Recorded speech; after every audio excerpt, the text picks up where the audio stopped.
Hello everyone, welcome back to the online lecture series of Financial Accounting, Paper Solution, BCom Semester 1, November 2019.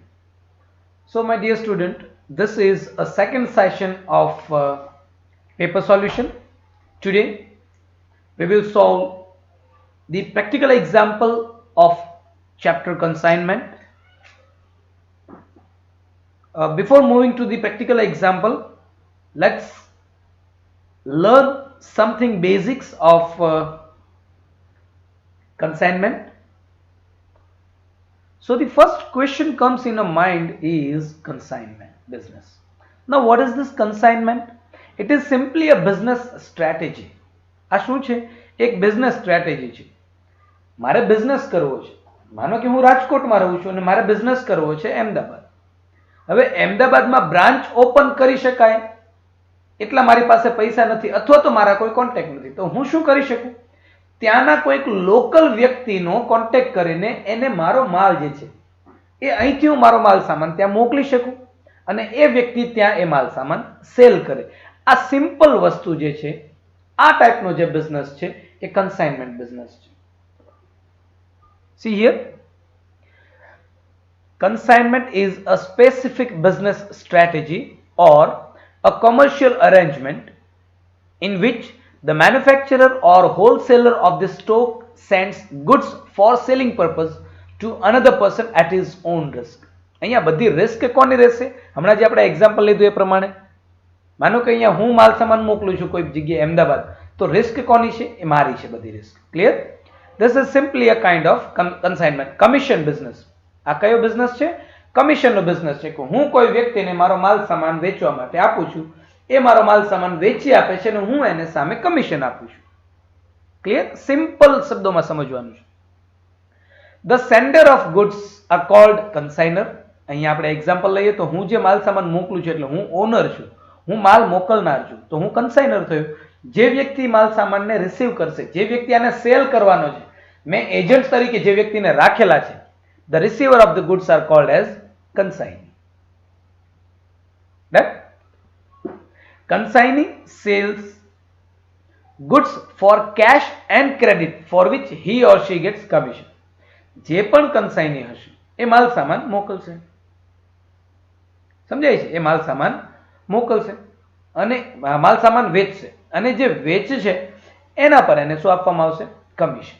તો આ કન્સાઇનમેન્ટનો simple મતલબ. Now, there are some important points which you need to understand regarding consignment business. જ્યારે પણ કન્સાઇનમેન્ટના practical કરવાના આવે ત્યારે અમુક point તમારે યાદ રાખવા પડશે. ટોપિક આવે છે. કયા કયા ટોપિક છે? First, invoice price, cost price, normal and abnormal wastage. Normal એટલે શું? માનો કે અહીંથી હું 100 લીટર પેટ્રોલ મોકલું છું, તો પેટ્રોલનું એવું કેરેક્ટર છે કે એ થોડુંક એમાંથી ઓટોમેટિકલી કુદરતી રીતે એમાંથી ઓછું થઈ જશે. દેટ ઇઝ નેચરલ, ઇવેપોરેટ થઈ જશે. So that is a natural wastage, જેને તમે રોકી ના શકો, એને નોર્મલ વેસ્ટેજ કહેવાય. એબનોર્મલ કયો? આપણી કંઈક બેદરકારીના લીધે થયેલો, આગ લાગી જાય, એક્સિડન્ટ થઈ જાય, ચોરાઈ જાય, તો આ જે વેસ્ટેજ હોય એને કેવું વેસ્ટેજ કહેવાય? Abnormal wastage. તો એ કેવી રીતે એનું અકાઉન્ટિંગ કરવાનું, એનું કેલ્ક્યુલેશન કેવી રીતે કરવાનું એ તમારે સમજવાનું છે. Then we have another important word is del credit commission. શું છે આપણે આગળ જોઈશું. Recurring and non recurring expenses of consignee આ તમારે યાદ રાખવાના છે. Discount on bills received. હવે આ ડિસ્કાઉન્ટ કયું હશે? કન્સાઇનર જ્યારે માલ મોકલશે ત્યારે કન્સાઇની એને કંઈક એડવાન્સ બિલ મોકલશે અને આ બિલ જે એડવાન્સમાં મળશે આફ્ટર 2, 3, 4, 5 મંથ્સ કન્સાઇનર બેંકમાં જઈને ડિસ્કાઉન્ટેડ કરશે. ત્યારે જે બેંક ડિસ્કાઉન્ટ ચાર્જ કરશે that is discount on bills receivable. Along with this we have some more words. હવે જો આ 5નું લિસ્ટ અને બીજા 5નું જે લિસ્ટ છે એ ઇન્ડિપેન્ડન્ટ છે. See here, આમ 5 ટ્રાન્ઝેક્શન છે ને આમ 3 ટ્રાન્ઝેક્શન છે. One is bad debt. Bad debt એટલે શું? કન્સાઇની જે વેચાણ કરે છે એના પર સામેવાળી પાર્ટીને, કન્સાઇનીએ જેને સેલ્સ કર્યું છે એ પાર્ટી કંઈક પૈસા ન આપે એને કહેવાય બેડ ડેપ્ટ. ઘાલખાત ગુજરાતીમાં. ક્લિયર? હવે બેડ ડેપ્ટ નું આપણે રેકોર્ડિંગ ક્યારે કરવાનું? બેડ ડેપ્ટ જે છે એ રિસ્ક કોનું? કન્સાઇનર કે કન્સાઇનીનું? કન્સાઇનીનું રિસ્ક. કન્સાઇનીને કોણે કીધું તું દોઢું થઈને સેલ કરવાનું? So that is a risk of consignee. તો કન્સાઇની જ્યારે પોતાની રિસ્ક પર ક્રેડિટ સેલ કરે, પોતાની રિસ્ક પર ક્રેડિટ સેલ કરે અને એમાં બેડ ડેપ્ટ થાય તો એની આપણે અસર આપવાની નથી. પણ કન્સાઇનર માલિક જે છે એ એને ક્રેડિટ સેલ કરવાનું કે કન્સાઇનરના કહેવાથી credit cell recommended credit cell હોય અને એના પર જો બેડ ડેપ્ટ હોય તો એને આપણે એઝ અ લોસ કન્સાઇનમેન્ટ અકાઉન્ટમાં ડેબિટ સાઇડ લખીશું. ધ્યાનથી શબ્દો સમજવાના છે, ધ્યાનથી સાંભળવાનું છે. This is the most important topic. જો અહીંયા શું લખ્યું છે? રિકમેન્ડેડ ક્રેડિટ સેલ્સ હશે અને નોન રિકમેન્ડેડ ક્રેડિટ સેલ્સ હશે. હવે રિકમેન્ડેડ ક્રેડિટ સેલ બ્રેકેટમાં લખ્યું છે ને ઇમ્પોર્ટન્ટ છે. રિકમેન્ડેડ એટલે કન્સાઇનરના કહેવાથી જે ક્રેડિટ સેલ થયું હશે એના પર ડેલ ક્રેડિટ કમિશન નથી આપવાનું, પણ બેડ ડેપ્ટને રેકોર્ડ કરવાનું છે. અને એના રિવર્સમાં નોન રિકમેન્ડેડ ક્રેડિટ સેલ મતલબ કન્સાઇનીએ પોતે કરેલું credit sale, del credit commission ચૂકવવાનું છે અને બેડ ડેપ્ટનું રેકોર્ડ કરવાનું નથી. ધ્યાનથી સમજજો. ક્લિયર? કોઈ પણ ઇન્ફોર્મેશન આપેલી ન હોય ક્રેડિટ સેલ્સ પર રિગાર્ડિંગ રિકમેન્ડેશન ઓર નોન રિકમેન્ડેશન તો ત્યારે આપણે આ નીચે વાળું લેવાનું, નોન રિકમેન્ડેડ ક્રેડિટ સેલ મતલબ કન્સાઇનીએ પોતે ક્રેડિટ સેલ કર્યું છે for earning some extra del credit commission. Clear? તો આટલા પોઈન્ટને તમારે થિયરેટિકલ યાદ રાખવાના છે for getting full marks for consignment business. Moving further, the first important topic is invoice price and cost price.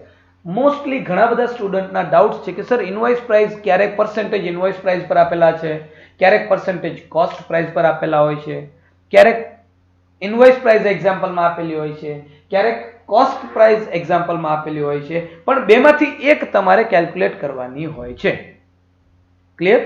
તો એ કેવી રીતે કરવાનું છે? જો generally invoice price is the price which includes some profit. Invoice price એટલે શું? cost price plus profit is equal to invoice price. થયું? invoice price is equal to cost plus profit. હવે આને બીજા શબ્દોમાં લખવું હોય તો આપણે લખી શકીએ invoice price minus profit is equal to cost.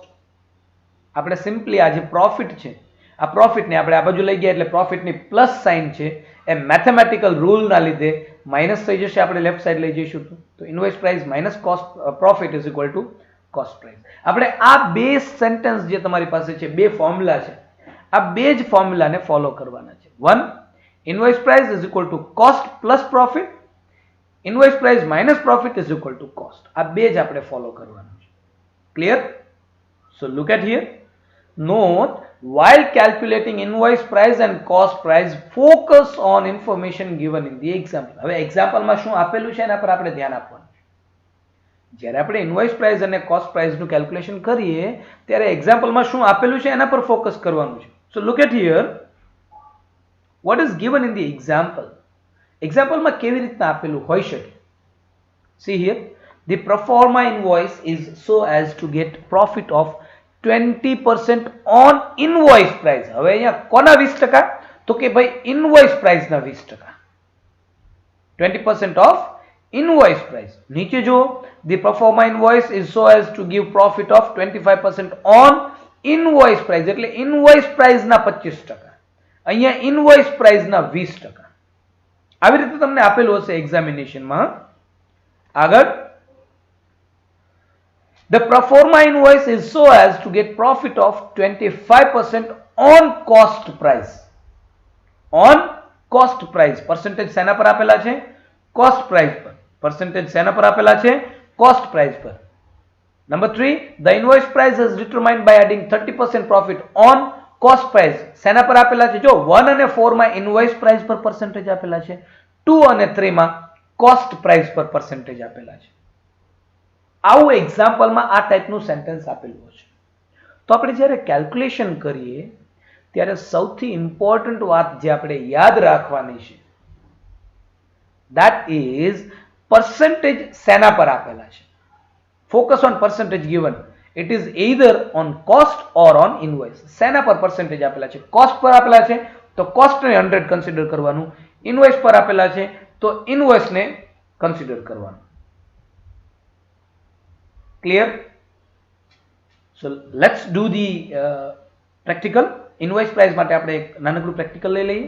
C here, consignor sent 100 TV to Bhuvan at an invoice price of 10,000 each. 10,000 રૂપિયા ઇનવોઇસ પ્રાઇસ આપેલી છે, મતલબ આપણે કોસ્ટ પ્રાઇસ શોધવાની છે. 10,000 રૂપિયા ઇનવોઇસ પ્રાઇસ આપેલી છે, આપણે શું શોધવાનું છે? Cost price. હવે કોસ્ટ પ્રાઇસ બે અલગ અલગ કેસ આપેલા છે. Proforma invoice was so as to add 20% profit on invoice price. Proforma invoice was so as to add 20% profit on cost price. એકમાં કોસ્ટ પ્રાઇસના 20% કીધું છે, એકમાં ઇનવોઇસ પ્રાઇસના 20% કીધું છે. આપેલું શું છે? 10,000 શું આપેલું છે? ઇનવોઇસ પ્રાઇસ આપેલી છે. શું આપેલું છે? Invoice price. So given invoice price at ₹10,000, find out cost price. Example clear? એક પહેલો કેસ છે એમાં ઇનવોઇસ પ્રાઇસ પર પર્સન્ટેજ આપેલા છે, બીજા કેસમાં કોસ્ટ પ્રાઇસ પર પર્સન્ટેજ આપેલા છે. So now let's do the solution. Case 1, here percentage is given on invoice price. Invoice price per percentage આપેલા છે. So invoice price is assumed at 100. તો આપણે invoice price ને શું લઈશું? 100 લઈશું. Invoice price 100 minus profit 20, cost 80. Cost 80. Clear? Cost 80. આ થયું આપણે જે આગળ હમણાં ફોર્મ્યુલા જોયું. સો ઇનવોઇસ પ્રાઇસ આપણે આપેલી છે, ઇનવોઇસ પ્રાઇસ 100 પર વેલ્યુ 10,000 આપણે આપેલી છે, તો 80 પર કોસ્ટ પ્રાઇસ કેટલી થશે? તો એનું આપણે સોલ્યુશન કરીશું મેથેમેટિકલ ત્રિરાશી કરીને. So 10,000 multiplied with 80 divided by 100, that comes to 8,000. તો અહીંયા cost price 8,000, invoice price 10,000. Cost price 8,000, invoice price 10,000. Clear? આ કેસ 1 જ્યાં ઇનવોઇસ પ્રાઇસ પર પર્સન્ટેજ આપેલા હતા એટલે આપણે ઇનવોઇસને 100 લીધું. હવે સેકન્ડ કેસમાં percentage is given on cost price. Percentage શેના પર આપેલા છે? કોસ્ટ પ્રાઇસ પર. See here, so cost price is assumed at 100. તો કોસ્ટમાં પ્રોફિટ શું થાય? એડ થાય. કોસ્ટમાં પ્રોફિટ શું થાય? એડ થાય. So cost 100 plus profit invoice price 120. આ આપેલું છે આપને 120% પર આપેલું છે. So invoice price at 120, 10,000. So cost price 100 પર કેટલી? ત્રિરાશી કરીશું. 120 પર આપેલું છે. જો આ આપણું મેથેમેટિકલ ફોર્મ્યુલેશન કર્યું આપણે એઝ્યુમ કરીને પર્સન્ટેજ વાળું, અને સામે આપણે વેલ્યુ 10,000 આપેલી છે ઇનવોઇસ પ્રાઇસની, તો 120 પર 10,000 તો 100 પર કેટલા? So 10,000 multiplied with 100 divided by 120, that comes to 8,333 cost price. Clear? સમજાય છે? હવે જો બંનેમાં 20% જ છે, it is given in the example that 20%, see here, 20% on invoice, 20% on cost. એટલે બંનેનું કેલ્ક્યુલેશન કરીશું ને તો એકમાં આપણે ઇનવોઇસ પ્રાઇસ આપેલી છે, કોસ્ટ પ્રાઇસ એકમાં 8,000 મળે છે અને બીજામાં કોસ્ટ પ્રાઇસ મળે છે આપણી 8,333. તો આ થયું તમારું કેલ્ક્યુલેશન ઇનવોઇસ પ્રાઇસ અને કોસ્ટ પ્રાઇસનું. સૌથી ઇમ્પોર્ટન્ટ શું છે? પર્સન્ટેજ શેના પર આપેલા છે એના પર ફોકસ કરવાનું છે. Clear? Moving further, commission. Commission માટે શું યાદ રાખવાનું છે? General commission is to be paid on total sales. Commission બે ટાઈપના હશે, જનરલ કમિશન અને del credit commission. Third commission છે એ એક્સ્ટ્રા કમિશન, ઇનવોઇસ પ્રાઇસથી વધારે કિંમતથી સેલ કરેલું હોય તો, પણ એ આપણે અત્યારે કરતા નથી, એ નેક્સ્ટ એક્ઝામ્પલમાં કરીશું. General commission is to be paid on total sales. Del credit commission is to be paid on credit sales by consignee without recommendation of consignor. Consignor ના કીધા વગર ક્રેડિટ સેલ કર્યું હશે કન્સાઇનીએ, એના પર એને ડેલ ક્રેડિટ કમિશન ચૂકવવાનું. On recommended credit sales, no del credit commission is to be paid, but if any amount of bad debt occurs, it is recorded on debit side of consignment. આ આપણે આગળ જ્યારે points to remember હતું, important points, એમાં આપણે સમજ્યા હતા કે રિકમેન્ડેડ ક્રેડિટ સેલ પર બેડ ડેપ્ટ હોય તો અસર આપવાની, કમિશન નહીં આપવાનું. ક્લિયર? તો આ થયું commission. Now you have to remember the most important aspect of this particular chapter. Example જ્યારે સોલ્વ કરો છો ત્યારે જે અત્યારે હવે આપણે જે કરવાના છીએ એ તમને યાદ રહેવું જોઈએ. C here, goods sent is always recorded with invoice price. માલસામાન જે મોકલવામાં આવે છે, goods sent ની ઇફેક્ટ આપીશું. goods sent is always recorded with invoice price. abnormal wastage is always calculated with cost price. Invoice price આપેલી હોય, cost price આપેલી હોય, પણ એબનોર્મલ વેસ્ટેજ જે છે એનું કેલ્ક્યુલેશન હંમેશા કોસ્ટ પ્રાઇસ થી કરવાનું. Next, closing stock is always calculated with invoice and cost price both. Closing stock નું કેલ્ક્યુલેશન ઇનવોઇસ પ્રાઇસ અને કોસ્ટ પ્રાઇસ બંનેથી કરવાનું. ડન. આગળ, for goods sent and closing stock. For goods sent and closing stock જ્યાં આપણે invoice price થી calculation કરીએ છીએ, જ્યાં આપણે ઇનવોઇસ પ્રાઇસ, તો આપણે ગુડ્સ સેન્ટ ને ઇનવોઇસ પ્રાઇસ થી લખીએ છીએ, ક્લોઝિંગ સ્ટોક માં ઇનવોઇસ પ્રાઇસ કન્સિડર કરીએ છીએ. So for goods sent and closing stock, the difference between invoice and cost is recorded on opposite side in consignment account. હવે ગુડ્સ સેન્ટ આપણે debit side record કરીએ છીએ, તો જે difference હશે ઇનવોઇસ અને કોસ્ટ નો એ ક્રેડિટ સાઇડ ટ્રાન્સફર કરવાનો. આગળ, ક્લોઝિંગ સ્ટોક ને આપણે કન્સાઇનમેન્ટમાં ક્રેડિટ સાઇડ લખીએ છીએ, તો જે ડિફરન્સ હશે ઇનવોઇસ અને કોસ્ટ નું એ આપણે કન્સાઇનમેન્ટમાં ડેબિટ સાઇડ ટ્રાન્સફર કરીશું. Clear? So these are some basic concepts of consignment business. Now we have to follow some steps to solve the example. આપણે શું કરવાનું છે? થોડીક થિયરી યાદ રાખવાની છે. એકદમ ઈઝી ચેપ્ટર છે, એકદમ ઈઝી ચેપ્ટર છે. થોડીક થિયરી યાદ રાખવાની છે અને સ્ટેપ્સ યાદ રાખવાની છે. સ્ટેપમાં શું કરવાનું? સૌથી પહેલા calculate cost price and invoice price. આ પહેલું step. Calculate normal and abnormal wastage in units and in amount. Unit માં પણ calculate કરવાનું, amount માં પણ calculate કરવાનું. Calculate total sales, એમાં cash sales અને credit sales example માં clear cut આપી દીધેલું હશે.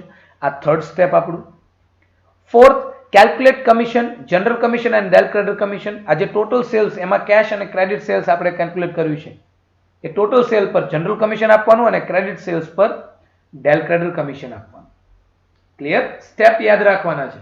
Calculate closing stock in units and in amount. યુનિટમાં પણ કેલ્ક્યુલેટ કરવાનું છે, અમાઉન્ટમાં પણ કેલ્ક્યુલેટ કરવાનું છે. After calculating closing stock, prepare consignment account, goods sent on consignment account and consignee's account in the books of consignor. In the books of consignor. So on the basis of all these steps, we have to solve practical example of consignment. Clear? So let's read the practical example first and then we will follow step by step.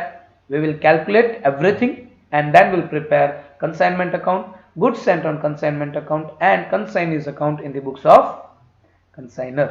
So let's read the example. Ayushi of Ahmedabad sent 500 toys, each of rupees 400 to Mitesh of Mumbai for consignment.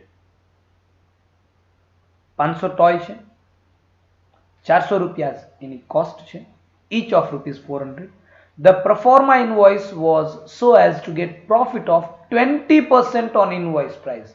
અહીં આપણે cost price આપેલી છે, આપણે invoice price શોધવાની છે. She paid insurance rupees 5,000 and freight rupees 8,000.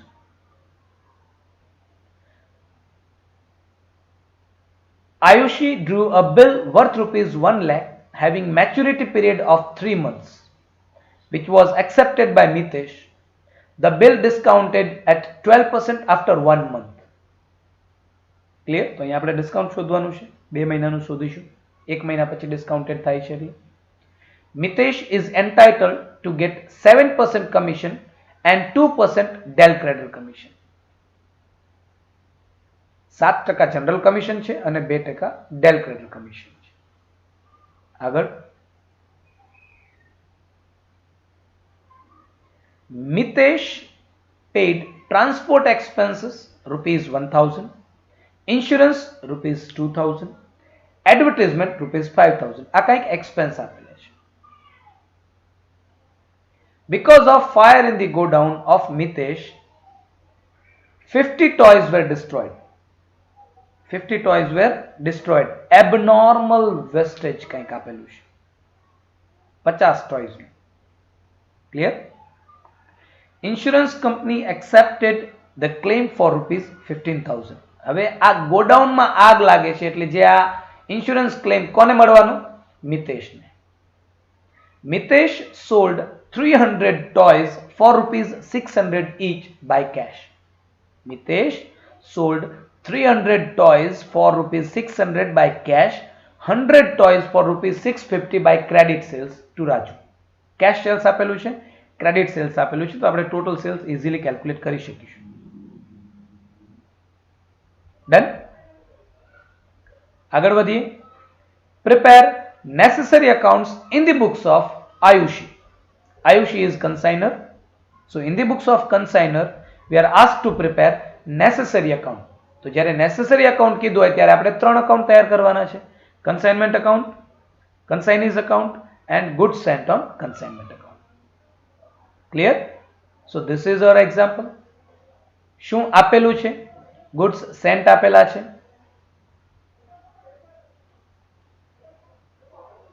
goods sent આપેલું છે 500 toys. expenses of consignor 8 અને 5 13000. advance by consignee, commission 7% અને 2%, discount on bills receivable, expenses of consignee 1000 2000 અને 500 એટલે 3500, abnormal wastage, insurance claim received અને sales આટલું આપેલું છે. On the basis of this, we have to prepare consignment account, consignees account and goods sent on consignment account in the books of consignor, means Ayush's book. So let's solve this particular example by following these steps to solve practical example. So let's do the solution. હવે જ્યારે કન્સાઇનમેન્ટનું આપણે solution કરીએ ત્યારે સૌથી પહેલા આપણે શું યાદ રાખવાના છે? Steps to solve practical example. So look at here. અહીંયા આપણી પાસે સ્ટેપ કયા છે? Calculate cost price and invoice price, calculate normal and abnormal wastage. અહીંયા નોર્મલ વેસ્ટેજની કોઈ ઇન્ફોર્મેશન નથી એક્ઝામ્પલમાં. Calculate total sales, information clearly આપી દીધેલી છે. Calculate commission, closing stock, and then we have to prepare consignment account, goods sent on consignment account and consignees account. So the first step is calculate cost price and invoice price. હવે જે આપણે આગળ કર્યું એ મુજબ in this example it is clearly given that the performa invoice is so as to get profit of 20% on invoice price.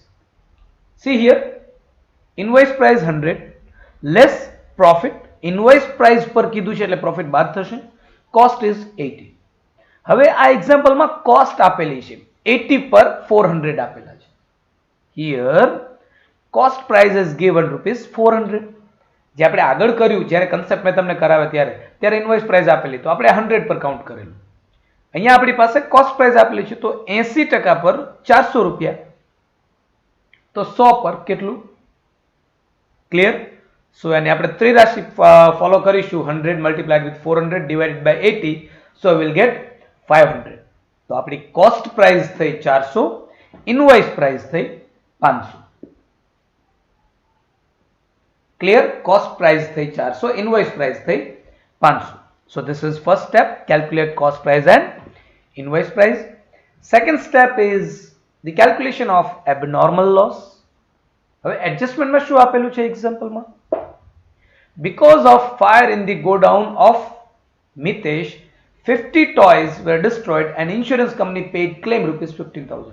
50 રમકડા, 50 toys were destroyed. અને આપણે જ્યારે આગળ ભણ્યા abnormal loss must be calculated with cost price. So cost price 50 toys multiplied with 400. Clear? Add proportionate expenses of consignor and proportionate expenses of consignee. હવે આ consignee ના expense ક્યારે એડ કરવાના થશે? કારણ કે આ આગ ગોડાઉનમાં લાગે છે. જો રસ્તામાં કંઈક એબનોર્મલ લોસ હોત, abnormal wastage, at that time only proportionate expense add કરવાના. પણ આગ કન્સાઇનીના ગોડાઉનમાં લાગે છે એટલે આપણે પ્રોપોર્શનેટ એક્સપેન્સીસ ઓફ કન્સાઇની પણ એડ કરીશું. ક્લિયર? સો કેવી રીતે કેલ્ક્યુલેટ કરવાનું? So here cost price 20,000 add proportionate expenses of consignor. તો કન્સાઇનરના એક્સપેન્સ કેવી રીતે મળશે? Look at here. Total expenses paid by consignor, insurance 5,000, freight 8,000 for 500 toys. એટલે 500 રમકડા મોકલે છે, 500 નો સ્ટોક મોકલે છે. For that 500, total expenses 13,000. So for 50 damaged toys, expenses is 500 માટે 13,000. તો 50 જે ડેમેજ થયા છે એના માટે કેટલા? તો 500 ના 13,000, 50 પર કેટલા? તો આપણે ત્રિરાશી કરીએ. So the proportionate expenses of consignor we are getting 1,300. તો એ 1,300 અહીંયા એડ કરે આપણે કોસ્ટ. આ થયા expenses of consignor. એવી રીતે expenses of consignee. Total expenses paid by consignee: transport 1,000, insurance 2,000, advertisement 500 for 500 toys. 500 A 500 toys માટે 1,000, 2,000 અને 500. પણ આ એડવર્ટાઇઝમેન્ટ તો શેના પર ચૂકવે? જેના પર સેલ્સ થયું હોય એ. જેના પર સેલ્સ થાય એના પર જ. તો જે ગોડાઉનમાં હશે એના પર એડવર્ટાઇઝમેન્ટ એક્સપેન્સ લાગવાનું નહીં. So for 50 damage toys expenses, insurance અને ટ્રાન્સપોર્ટ 1,000 અને 2,000 3,000. 500 ટોયસ માટે 3,000. તો 50 માટે કેટલા? That comes two 300. ત્રિરાશી કરીશું. Not advertisement expenses not included. Advertisement expense sales પર છે. તો અહીંયા ડેમેજ થાય છે તો એના પર આપણે એડવર્ટાઇઝમેન્ટ એક્સપેન્સને એડ કરીશું નહીં. So this is proportionate expenses of consignee 300. So proportionate expenses of consignee is 300. Cost price 20,000. Proportionate expenses of કન્સાઇનરના એક્સપેન્સ 1,300, કન્સાઇનીના એક્સપેન્સ 300. ટોટલ મળ્યું 21,600. Out of the total cost of abnormal wastage, insurance claim પાસેથી આપણે 15,000 મળે છે મિતેશને. So the actual abnormal loss is 6,600 which is transferred to credit side of consignment account. Clear? Done? Moving further, next step is calculate total sales. એકદમ clear cut information આપી દીધેલી છે. Cash sales 300 toys at rupees 600 each, 1,80,000. Credit sales 100 toys at rupees 650 each, 65,000. Total sales 2,45,000. તો આપણું આ third step થયું. Calculate total sales. Calculate commission. એમાં આપણી પાસે જનરલ કમિશન 7% હતું, ડેલ ક્રેડિટ કમિશન 2% હતું. Look at here, general commission on total sales, del credit commission on credit sales. So general commission at 7% on 2,45,000, that comes to 17,150. Del credit commission 65,000 જે credit sale છે એના પર 2%, તો 1,300. Total commission 18,450. 17,150 અને 1,300 નું total 18,450. That is total commission. આપણે cost price, invoice price કરી, abnormal wastage કર્યું, ટોટલ સેલ્સ, ટોટલ કમિશન. હવે આવશે closing stock. So total goods sent 500 મોકલેલા કન્સાઇનરે, એમાંથી નોર્મલ વેસ્ટેજ કંઈ આપેલું નથી, એબનોર્મલ વેસ્ટેજ 50 થયેલું છે અને sales 300 cash sales, 100 credit sales, total sales થયેલું છે 400. તો ક્લોઝિંગ સ્ટોક કેટલું વધશે? 500 sent minus normal wastage minus abnormal minus sales is equal to closing stock. તો 50 યુનિટ ક્લોઝિંગ સ્ટોક છે આપણી પાસે. ક્લોઝિંગ સ્ટોકને આપણે યુનિટ અને અમાઉન્ટ બેમાં કેલ્ક્યુલેટ કરવાનું છે. તો 50 યુનિટ આપણી પાસે ક્લોઝિંગ સ્ટોકના છે. Now we have to find out amount calculate closing stock, that is amount must be calculated with invoice price. 50 toys, invoice price 500, 25,000. Add proportionate expenses of consignor, same પાછું આવશે. Total expenses pad by કન્સાઇનર આપેલું છે 13,000 ચૂકવે છે કેટલા માટે? 500 માટે. Closing stock કેટલા છે આપણે? 50 ટોયસ. 500 ટોય પર 13,000 તો 50 પર કેટલા? 1,300. So this is proportionate expenses of consignor. Expenses of consignee same, 500 toys પર 3,000, 50 પર કેટલું? એડવર્ટાઇઝમેન્ટ એડ નહીં થાય કારણ કે આનું સેલ્સ થયેલું નથી. So 300 as it was in abnormal wastage. So here closing stock total amount is 25,000 plus expenses of consignor plus expenses of consignee. So the total invoice of closing stock is 26,600. અને આપણે ક્યાં લખીશું? Consignment અકાઉન્ટમાં credit side. Clear? પછી આપણે discussion કરેલું difference હોય cost અને ઇનવોઇસનો. ડિફરન્સ જે હશે that difference is transferred to opposite side. તો 50 ટોયસ પ્રોફિટ કેટલું હતું ડિફરન્સ ઇનવોઇસ કોસ્ટનો? 100 રૂપિયા. તો 50 મલ્ટીપ્લાઇડ વિથ 100, 5,000 આપણે અપોઝિટ સાઇડ ટ્રાન્સફર કરીશું.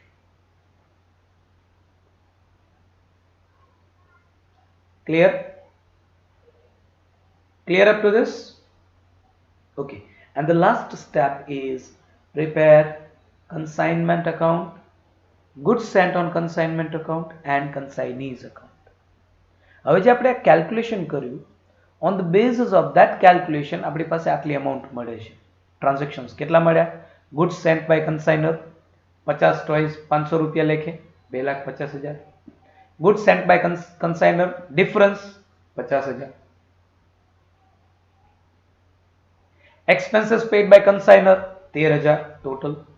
bills given as advance by consignee 1,00,000.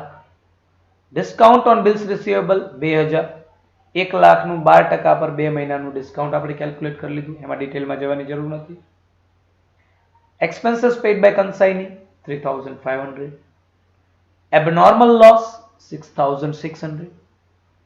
insurance claim received by consignee 15,000. total sales rupees 2,45,000. total sales. total commission 18,450. આ સિવાય closing stock invoice price 26,600 and closing stock reserve, that is difference 5,000. આટલા transaction છે, એકદમ easy example. Now on the basis of this transaction we have to prepare consignment account, consignees account and goods sent on consignment account. So let's prepare the account.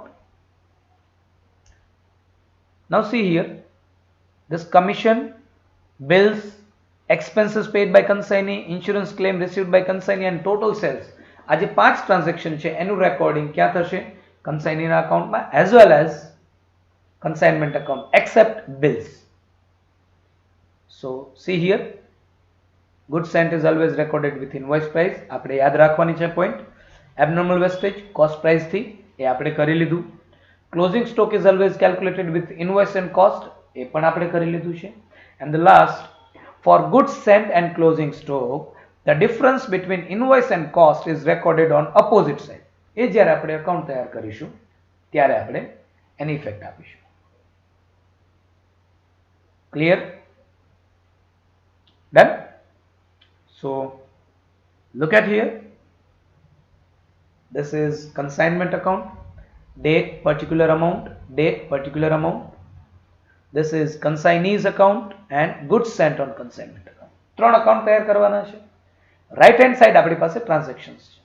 So we have goods sent by consignor, goods sent by consignor difference, expenses paid by consignor, bills given as advance, discount on bills receivable, expenses paid by consignee, abnormal loss, insurance claim received by consignee, total commission, total sales and a closing stock and closing stock reserve, that is difference. આટલી effect આપણે આપવાની છે. So let's start with the posting of all the transaction. Goods sent by consignor, the entry is consignment account debited to goods sent on consignment account. તો consignment ની debit side to goods sent on consignment account, goods sent at invoice price 2,50,000.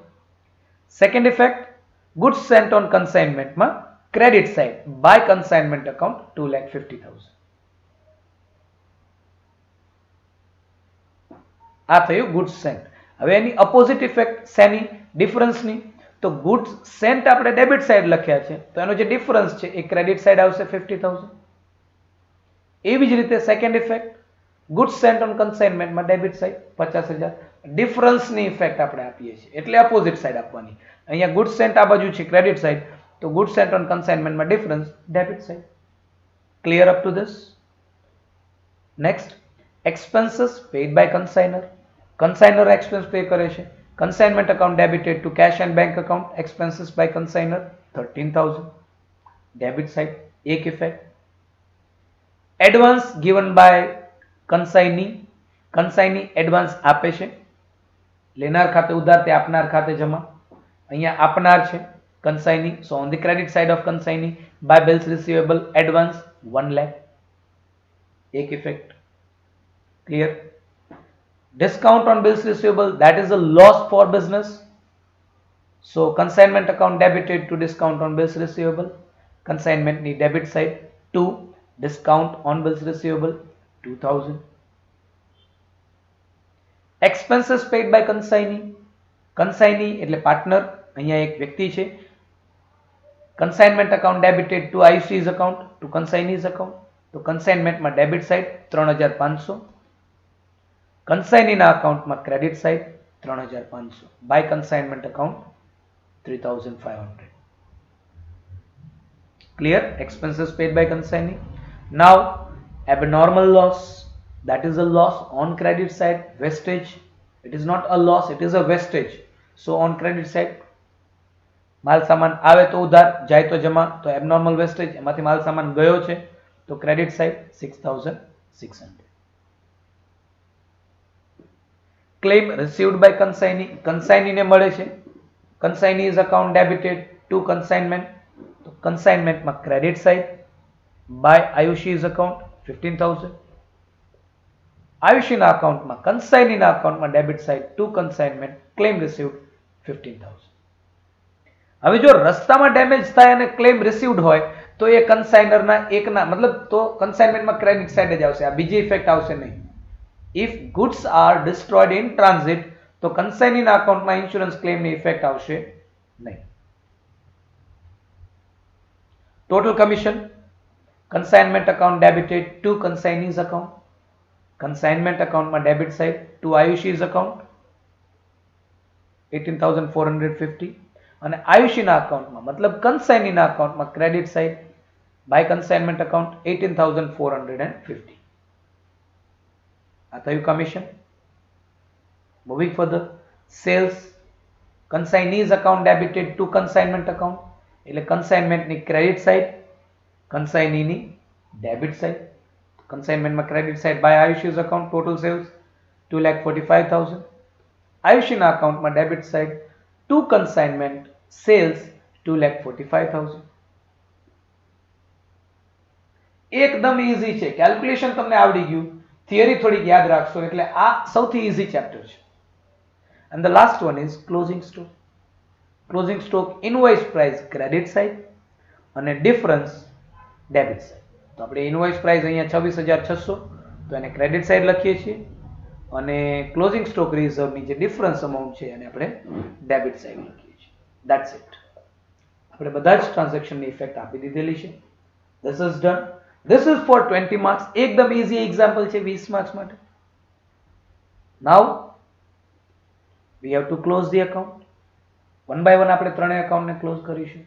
First will close consignment account. તો consignment અકાઉન્ટને close કરીશું તો credit side વધારે amount આવે છે 3,43,200. So we are getting balance on debit side and that is profit and loss account, consignment profit. Consignment profit કેટલું મળે છે 3,43,200 minus all this debit side we are getting 51,250. ફરીથી એકવાર કહું છું, જ્યારે એકાઉન્ટ ક્લોઝ કરવાનું સેશન ચાલતું હોય આમાં ઓનલાઈન સેશનમાં આપણે જે અત્યારે કરીએ છીએ ત્યારે તમારે વિડીયોને પોઝ કરીને પહેલાં તમારી રીતે કેલ્ક્યુલેટ કરવાનું છે, તો જ તમારો થોડો કોન્ફિડન્સ બિલ્ટઅપ થશે અને એનાથી એક્ઝામિનેશન સારી જશે. સો here 51,250 is the profit of consignment. Now we have to close consignees account. તો consigneeમાં ડેબિટ સાઇડ વધારે આવે છે, 2,45,000 plus 15,000, that is 2,60,000, minus 1 lakh, minus 3,500, minus 18,450. તો આપણી પાસે બેલેન્સ ક્રેડિટ સાઇડ આવે છે and that is final settlement, balance due, bank draft. કેટલું આવશે? 2,60,000 ને માઇનસ કરીશું, તમારે માઇનસ કરવાનું છે. So we are getting 1,38,050. Now close goods sent on consignment account. If we close this account, credit side વધારે છે 2,50,000 minus 50,000, debit side જેટલું પણ આન્સર મળે that is transfer to trading account, that is 2 lakh. Clear? So this is how you can solve the practical example of consignment. અને answer તમારે છેલ્લે લખવાના છે, એક્ઝામિનેશનમાં પણ આ લખવાનો છે લાસ્ટમાં. Here we are getting answers. Profit on consignment 51,250, due to partner that is bank draft 1,38,050, and goods sent on consignment rupees 2 lakh transfer to trading account. So this is how you can solve practical example very easily. Step follow કરશો તો એકદમ easily આવડી જશે. Clear dear student? So thank you very much.